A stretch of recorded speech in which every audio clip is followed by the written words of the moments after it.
এই আরোহী, এখানে দাঁড়িয়ে তুই একা একা নাচ করছিস কেন? এমনি এমনি তোর জন্য আজকে নতুন দুটো খাবার আছে।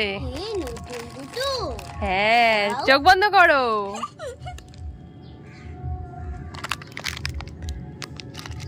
এই দেখো নতুন দুটো কি খাবার। এটা মিয়া আমরের একটা চকলেট আর এটা বোনস ক্রিস্পি। এইটা আগে একটু খোল তো, এটার মধ্যে কি চকলেট আছে একটু দেখি। এটাও খুলে দেবে তো? হ্যাঁ হ্যাঁ, এটা দেখি, এটা ধর এরকম ভাবে। ও, এর ভেতরে এরকম চকলেট, সবই চকলেট এরকম। ও, দেখি ধরো। এই দেখো ওই প্যাকেটটা দেখাও। এই প্যাকেটে এই চকলেট গুলো আছে। কেমন খেতে?